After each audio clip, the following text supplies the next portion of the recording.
everybody. This will be a short intro.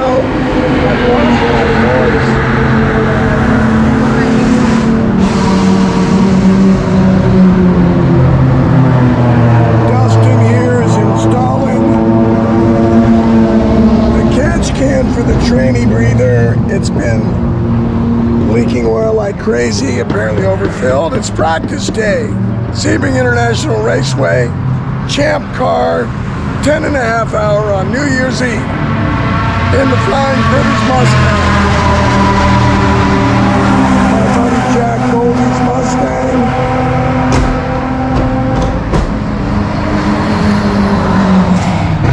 We're running with Alan too. Car runs great. It's just a V6. It's not the big V8 GT, big. It's a V6 overhead cam, 200 horse, runs great.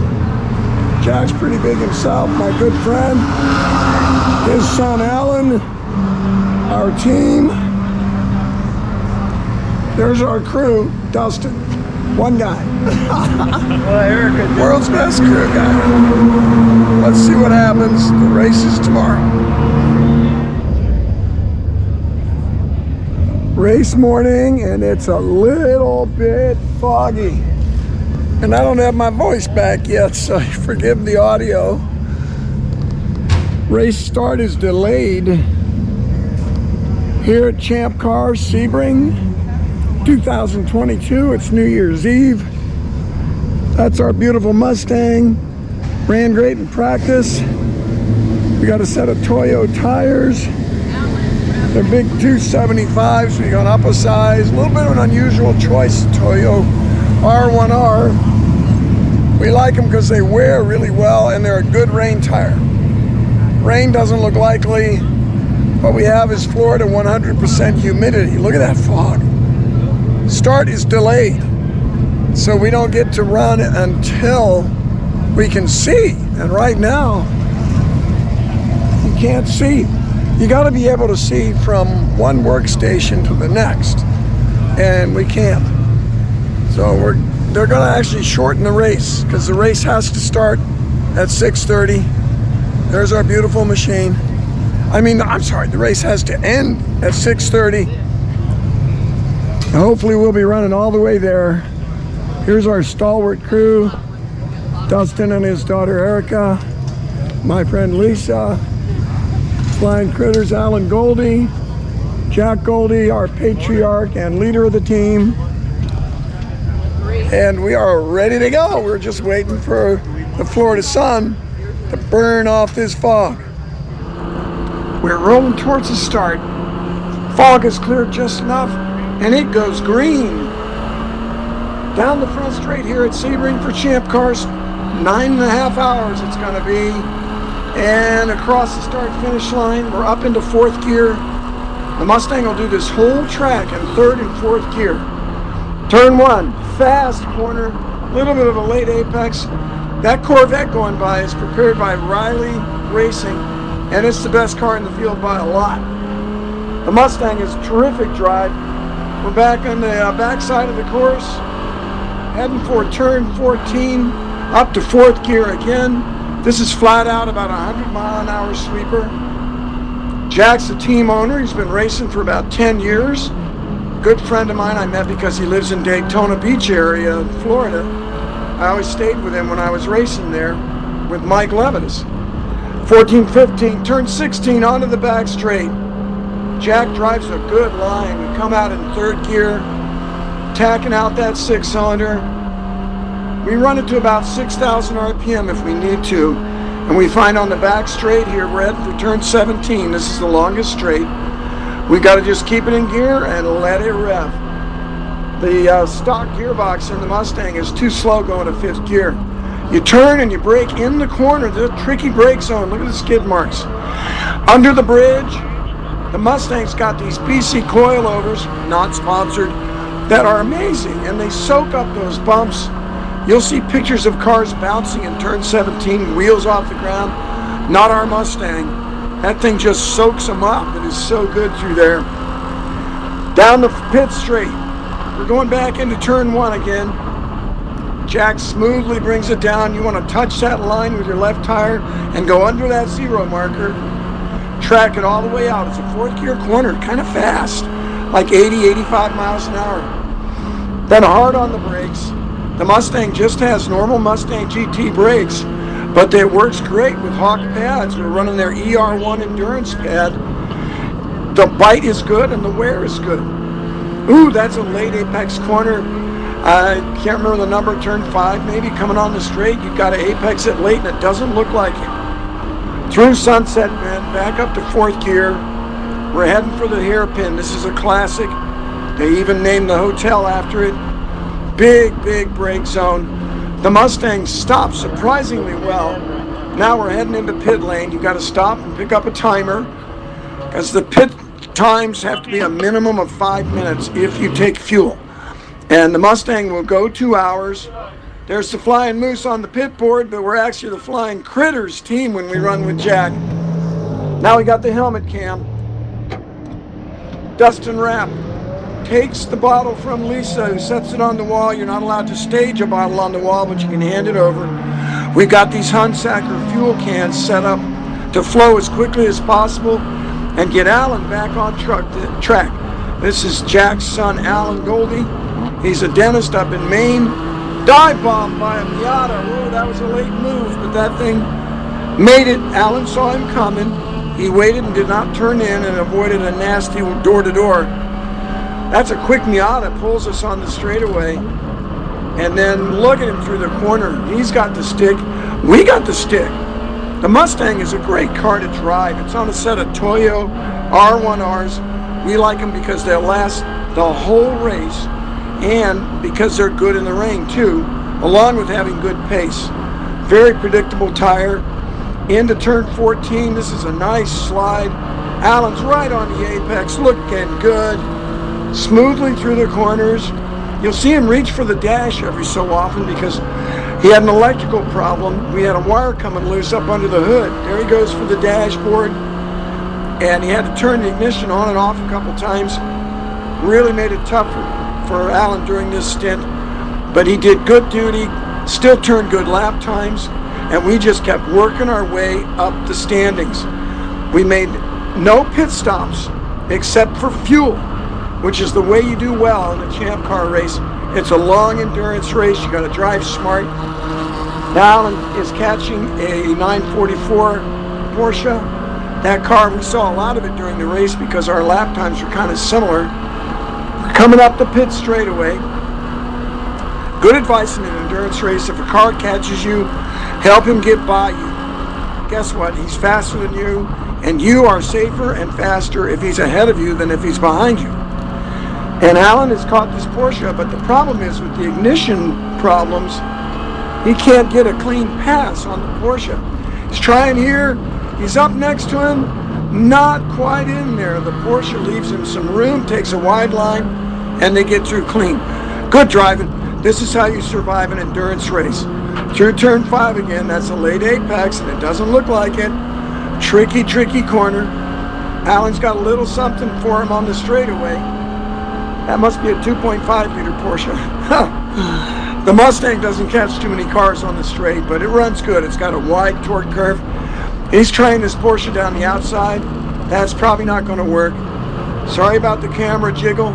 Look at this crowd of cars. Got to be a little careful when you're in a crowd because the risk is higher. And you got to keep your risk low in a ChampCar endurance race. We're going to be going for 9.5 hours.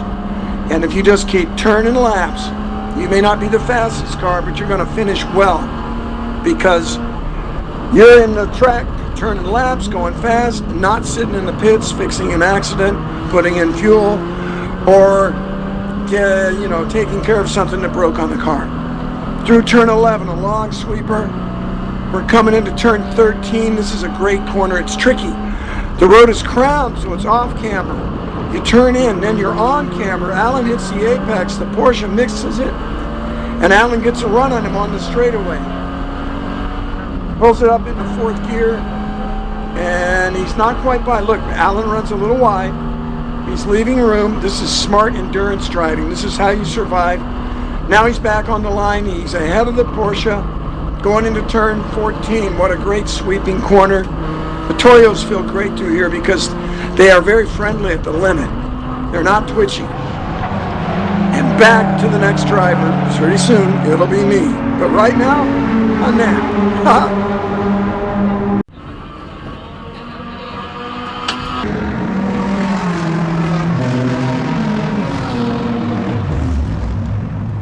We're on a pit stop. Dustin doing his thing, fueling that Mustang. It takes a little over 15 gallons on the stops, as I recall. That's me, Randy Pobst, getting in. Lisa handing over the fuel bottles. Alan helps on the driver change. And I'm passing a Miata now at Sunset Bend. Drive pretty relaxed. I've been at this a long time. And ahead you see a Miata pull to the right because he knows he's slow. He should have stayed on the left. And down here I could have gone by him on the inside. Now it's a little awkward. We got the Miata on the inside. I leave some room because I don't know what he's going to do. And then pull out onto the straightaway, heading through the Green Park chicane at Sebring, Florida. This little wiggle is really just flat out. We try to kind of make a straightaway out of it. Get up into fourth gear. We're heading for turn 10. Big brake zone here, and the Mustang stops well on the Hawk race. I'm going in a little wide. There's a car inside of me, I'm sure. Run good. Checkered flag with a great finish. We're back at Sebring. It's the day after the ChampCar. Turned out to be 9.5-hour race due to a fog delay. What a great adventure. Racing is always an adventure, and that's part of why I love it and why my buddy Jack Goldey and his son Alan love it. We ran their Mustang, and so did Juan Manuel Fangio in a Ferrari Testarossa back about 1956. Sebring was laid on an old military base. So we had a big day yesterday. It started with a big fog delay. It was over, it was about an hour. So the race actually got shorter. And Jack started, we were using this new yellow flag theory, which is, it's called Purple 35. And under Purple 35, you only go 35 miles an hour and you stay where you are. We're using these things called flagtronics to keep track of where the cars are. And this actually helped because it makes it easier to hold position. So when Jack got out, we were still in the mid-30s. Overall, there were 80 cars.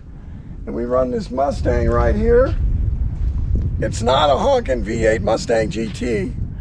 It's the V6 because we thought it would make a good economical endurance car, and it is. Unfortunately, in ChampCar racing, it's a terrible choice because it goes in the top class. They class cars by engine displacement, and the top class starts at 3.9 liters, no matter what the engine is. This is a 4-liter from 2005, only makes 200 horsepower. And next, the car started dying, kind of randomly. And Jack said it was usually over in turn 14. And we went and talked to Kimberly Hendricks from Hendricks Motorsports. They had prepared the car, and she had an idea. There's a shift light that has just been added. And sure enough, she went in there and the wire was loose. She taped that up on a pit stop. It only cost us an extra minute or two, and off Alan went, second driver. Alan ran great till he dropped a wheel at tricky turn 4, I think it is, leading onto Sunset Bend. That impact knocked the wire loose again. So he's dealing with that his whole stint, but kept it running. He did good. Then I get in, and on my stop, Kimberly comes back over, has better tools. She knows what she's going to do. She's working for the Riley team, by the way, who were dominant in a 1980 Corvette or so. It was amazing. It's the right car for the rules. This is the wrong car for the rules, but we don't care because we know in 9 hours, if we run well, we'll finish well. And Kimberly fixed it, so it ran great for me. Alan drove again, I drove again. Right at the end of the race, it starts running hot. And the water temperature got really high, 240, 250. So I started using 5th gear. The transmission was getting really tired. It was a used transmission from the junkyard. And the water temp was high, but the oil temp was not. So we thought, is it the gauge? Maybe it's the gauge. But the whole time, our partner, Hawk Brakes, were great. We used their new compound, ER1. It's an endurance racing compound. We ran 9 hours, and they held up beautifully. What I loved about it was a lot of bite. In the old days, the endurance compounds didn't have a good friction coefficient. This pad does. And we ran them all the way around the car, and they lasted. They still have a lot of meat on them. I think they would have gone a full 14-hour, which is more like a normal length. Yesterday was New Year's Eve. We ran right up till quitting just in time to be able to make the New Year's parties. I think that's why ChampCar arranged this finish at 6:30. And we ran well the whole race. The car looks a little dented, but none of those dents got on it yesterday. Jack and Alan and I did a great job. We never hit anybody. We were lucky not to get hit. And most drivers do a great job in ChampCar. Keep their nose clean. You work together. And, you know, when you get a gang of cars, a gaggle, you got to be a little more careful. There was one point I was trying to pass 2 slow cars, and this good Miata dive bombed around the outside of all 3 of us and turned in. And I felt him coming. So I backed off and didn't try to pass the black Corvette. If I had, mayhem. It would have been Armageddon, because this guy making this aggressive pass around the outside. But it worked. It was a winged Miata, and boy, they stick. So that's all part of the adventure. We dealt with the overheating. I started using 5th gear a lot, kept the temperatures down, but I don't think the gauge was right, because the oil temperature always looked normal. It was only 220. That's not hot for oil on a street-based car. I don't think it even has a real oil cooler on it. ChampCar rules are very strict about what you can do. We ran the EC class exception because we have enough modifications, and this car starts at a high point value that we would have had penalty laps, even though we're only a 200 horse V6. So we ran EC. We ended up 18th, and I think we were 6th in class, and proud of it. Out of 80 cars, 18th. So maybe, just maybe, we can make it into the gallery of legends. Flyin Critters Racing. My buddy Jack Goldey, his son Alan Goldey, who's a dentist from Maine, and me, for 9.5 hours at Sebring on Hawk Performance Brakes, the new ER1 endurance compound, which for us in a relatively heavy car, worked great. Thanks for following along. We'll see you at the next race. We're aiming for ChampCar at Road Atlanta in 2 months.